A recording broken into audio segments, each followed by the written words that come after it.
नमस्कार दोस्तों, मैं आनंद प्रकाश पांडे एन मिश्रा क्लासेस में आप सभी का स्वागत करता हूं।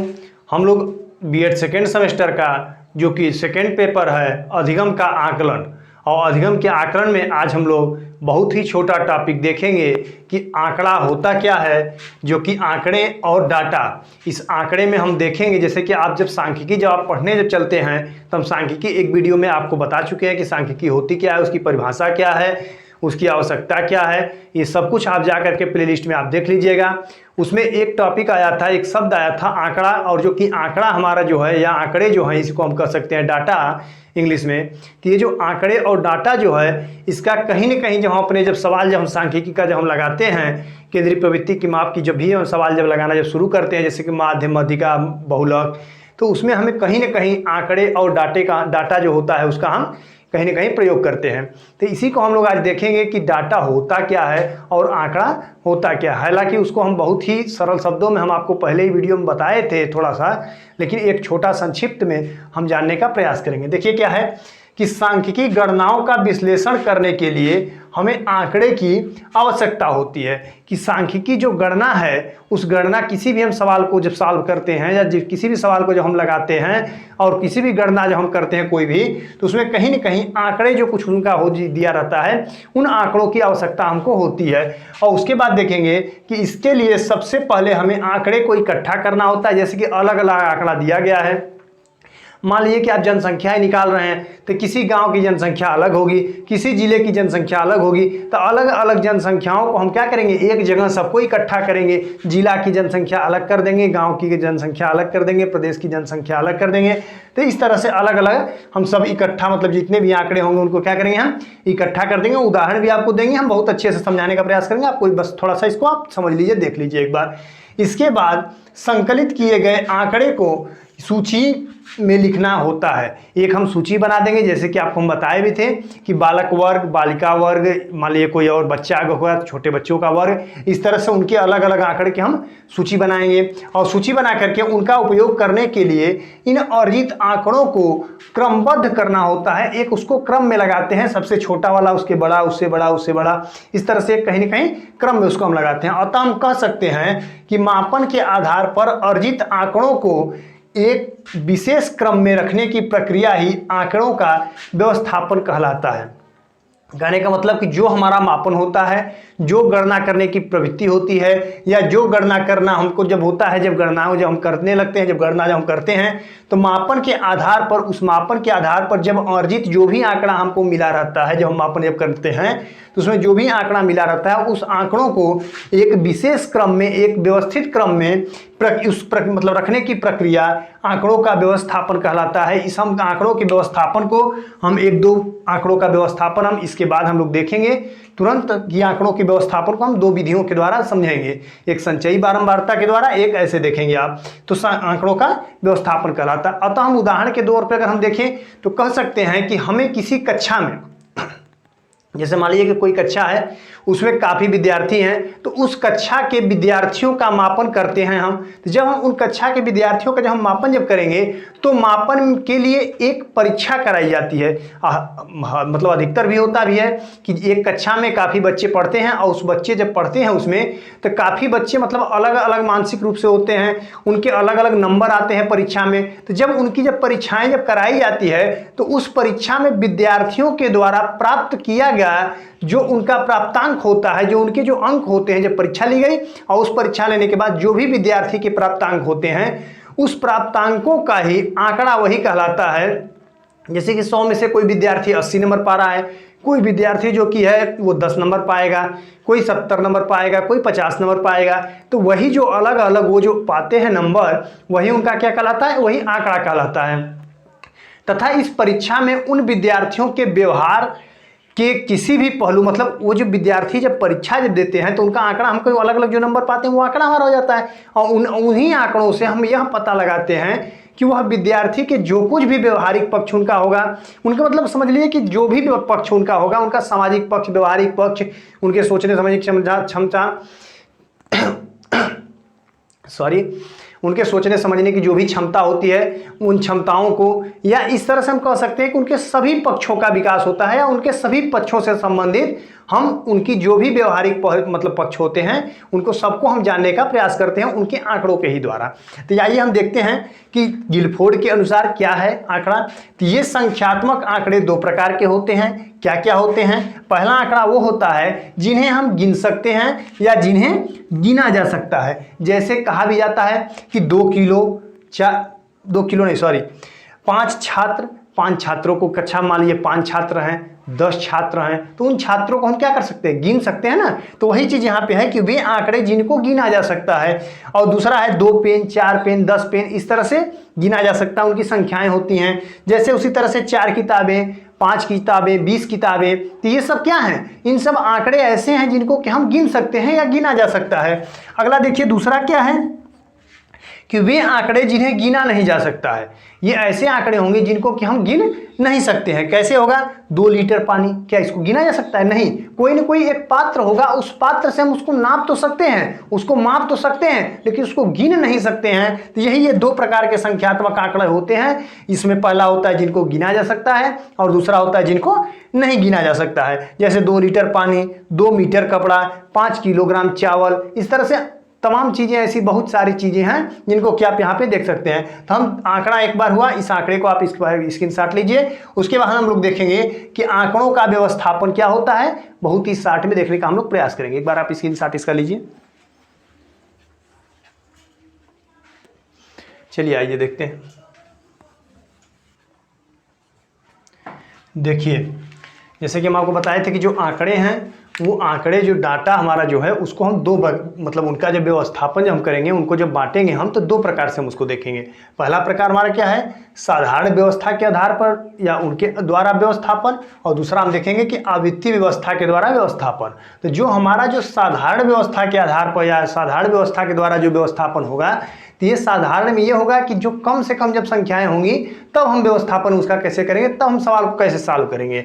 और उसके बाद ये जब अधिक से अधिक जब संख्याएं जब दे दी गई रहेगी या अधिक से अधिक जब आंकड़े जब हमको दे दिया जाएगा, तब हम उसका व्यवस्थापन कैसे करेंगे। तो हम लोग सबसे पहले पढ़ेंगे कि साधारण व्यवस्था के द्वारा व्यवस्थापन, कि जब कम से कम जब आंकड़े जब दिए रहेंगे तब के लिए हम उसका व्यवस्थापन कैसे करेंगे। तो पहले पढ़िए क्या है कि इस व्यवस्था में मापन द्वारा प्राप्त किए गए जो मूल आंकड़े होते हैं, उनको आरोही क्रम या अवरोही क्रम, सबसे पहले हम करेंगे क्या कि जो भी हमको आंकड़े दिए रहेंगे उन आंकड़ों को या तो हम आरोही क्रम में कर लेंगे या तो हम अवरोही क्रम में कर लेंगे, और उसमें क्रम में लगाकर व्यवस्थित किया जाता है। और इस विधि का उपयोग हम तभी कर सकते हैं जब आंकड़े कम संख्या में। आपको पहले ही बताया कि जो आपका साधारण व्यवस्था के द्वारा जो व्यवस्थापन होगा वो तब होगा जब संख्याएं कम होंगी, और जब आंकड़े जब कम होंगे तब हम साधारण व्यवस्था के द्वारा हम करेंगे। जैसे कि आपको उदाहरण के माध्यम से देखिए है कि किसी घटना द्वारा आधारित प्राप्त किए गए इस प्रकार से हैं। कुछ आंकड़े जो हैं वो इस प्रकार से हैं। वो आंकड़े क्या हैं? जैसे मान लीजिए 20 है, 18 है, 16 है, 5 है, 8 है, 13 है, 7 है, 9 है, 2 है, 14 है, 4 है, 11 है। तो इस तरह से जो आंकड़े हमको दिए गए हैं, तो इनको हम क्या करेंगे? पहले तो गिन लेंगे कितनी संख्याएं हैं, ये कितना आंकड़ा दिया गया है, और उसके बाद हम देखेंगे कि प्राप्तांक उनके कितने कितने हैं, और उसके बाद उस प्राप्तांकों को किस मतलब एक बार आरोही क्रम में एक बार अवरोही क्रम में इनको हम देख लेंगे। तो देखिए लिखना शुरू करिए। 1 2 3 4 5 6 7 8 9 10 11 12। तो ये क्रमांक कितने हैं? 12 हैं। तो यहाँ आप लिख लीजिए 1 2 3 4 5 6 7 8 9 10 11 और उसके बाद 12। तो ये आपके कहीं ना कहीं प्राप्तांक 12 हो गए। अब ये जो आंकड़े जो दिए गए हैं उस आप आंकड़े को, या ये जो प्राप्तांक जो दिए गए हैं, मान लीजिए कि कोई बच्चा 50 में से 12 नंबर पाया था, कोई 18 नंबर पाया था, कोई 16 नंबर पाया था। तो इस तरह से इनके प्राप्तांक लिख लीजिए आप।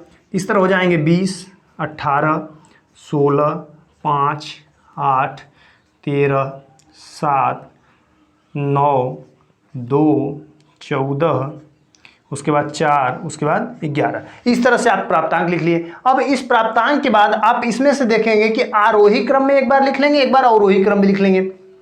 तो आरोही क्रम में जब आप लिखेंगे तो आरोही क्रम में आप जानते हैं क्या होता है, सबसे पहले सबसे छोटी संख्या होगी, उससे बढ़ती हुई संख्या रहेगी। इसमें सबसे पहले देखिए सबसे छोटी संख्या क्या है, तो 2 है, तो यहाँ आरोही क्रम में लिख लीजिए 2।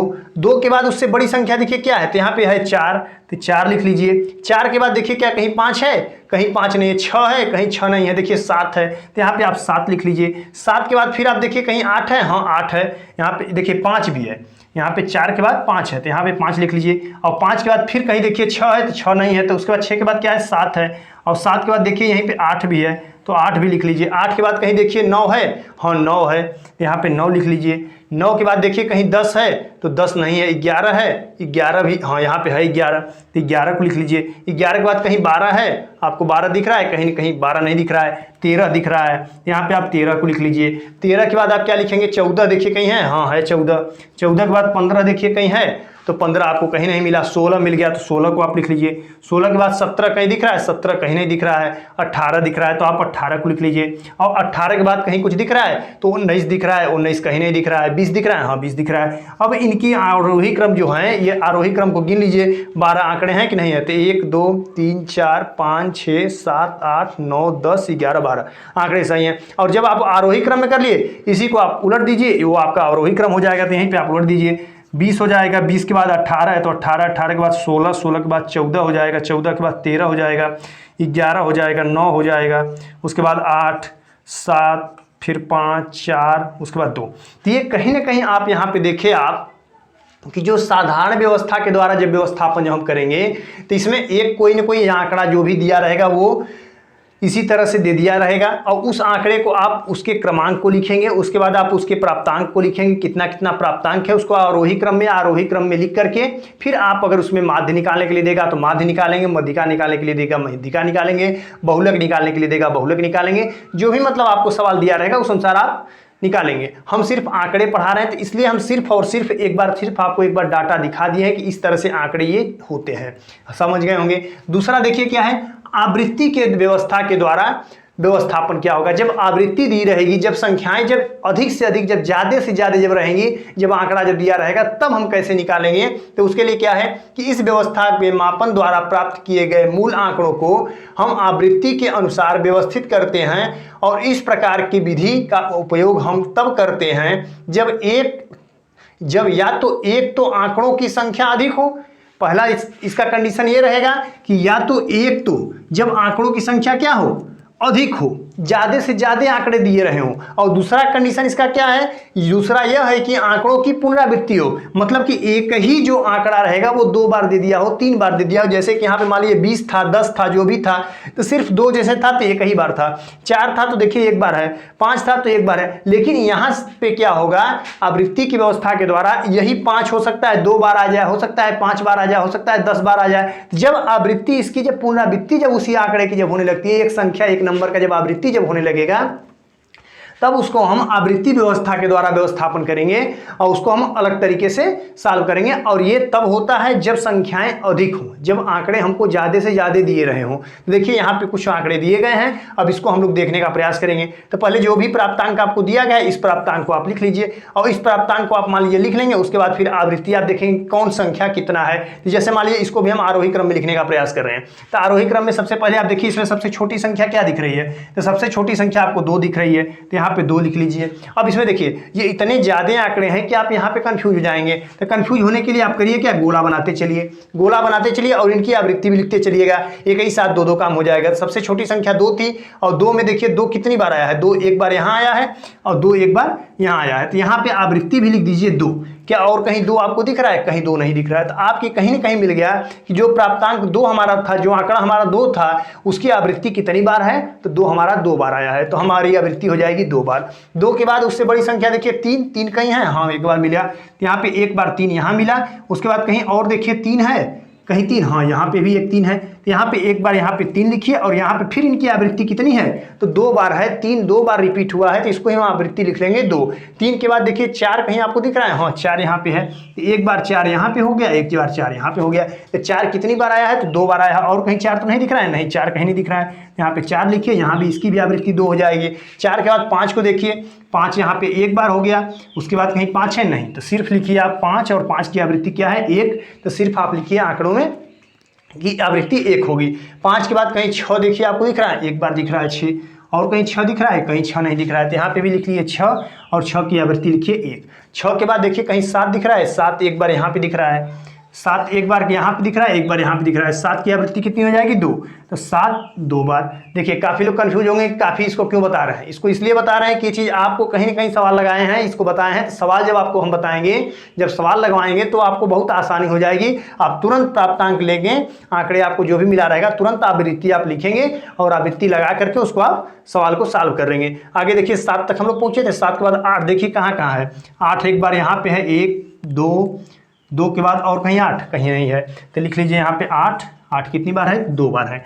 8 के बाद 9 देखिए यहाँ पे है, 9 एक बार यहाँ पे है और कहीं 9 आपको दिखाई दे रहा है, कहीं नहीं है, तो 9 लिख लीजिए, 9 की आवृत्ति कितनी है 1 है। 9 के बाद 10 कहीं दिख रहा है, 10 कहीं नहीं दिख रहा है, 11 कहीं दिख रहा है, कहीं 11 नहीं दिख रहा है, 12 एक बार यहाँ पे दिख रहा है, 12 एक बार यहाँ पे दिख रहा है, और कहीं 12 दिख रहा है, कहीं 12 नहीं दिख रहा है, तो यहाँ पे लिख लीजिए 12, और 12 की आवृत्ति कितनी है तो 2 बार है। 12 के बाद कहीं 13 दिख रहा है, 13 कहीं नहीं दिख रहा है, 14 दिख रहा है, कहीं नहीं दिख रहा है, 15 16 17 कहीं कुछ नहीं दिख रहा है, 18 एक बार दिख रहा है, तो यहाँ 18 कितनी बार दिख रहा है 2 बार दिख रहा है, तो लिख लीजिए 18 को, 18 की आवृत्ति यहाँ पे कितनी बार हो जाएगी, तो यह आवृत्ति 2 बार हो जाएगी। और उसके बाद सबसे लास्ट में आपका देखिए बचा क्या है 20, यहाँ पे 20 हो जाएगा, कितनी बार है तो 20 एक बार है।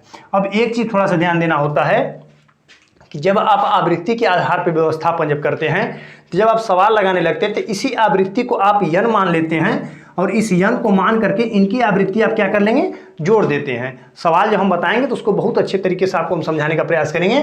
लेकिन आज हम लोग देखिए कि आंकड़े जो थे, आंकड़ों का व्यवस्थापन हम कितने प्रकार से करते हैं, तो 2 प्रकार से करते हैं। पहला साधारण व्यवस्था के द्वारा व्यवस्थापन, और दूसरा आवृत्ति व्यवस्था के द्वारा व्यवस्थापन। साधारण व्यवस्था तब रहता है जब एक आंकड़े आपको दिए रहेंगे और कम से कम संख्याएं जब आंकड़े जब आपको दिए रहेंगे, जैसे मान लीजिए कि 25 तक हुआ, हमें जहां तक लग रहा है कि मैक्सिमम 25 तक आपके जब आंकड़े दिए रहेंगे तब तक आप कर लेंगे, ये साधारण होता है। क्योंकि अगर आपको मान लीजिए इसी में अगर माध्यक निकालने के लिए दे दे तो आप क्या करेंगे, 25 तक संख्याएं रहेंगे तो आप थोड़ा सा जोड़ भी लेंगे। लेकिन अब पता चले कि 100-200 संख्याएं दे देंगे, क्या आप जोड़ पाएंगे वहां पर बैठ करके? कभी नहीं जोड़ पाएंगे, क्योंकि आपके लिए वो बहुत ज्यादा हार्ड हो जाएगा।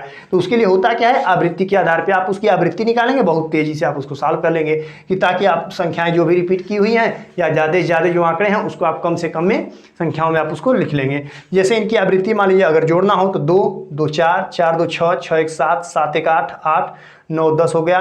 10 के बाद फिर 10 2 12 1 13 13 15 हो जाएगा, 15 16 17 1 18। इनकी आवृत्ति हमें मिली क्या, तो इनकी आवृत्ति हमें यन बराबर मिल गई 18। तो कहीं ना कहीं हम लोग आज देखें, इसका एक बार आप पहले स्क्रीनशॉट आप ले लीजिए।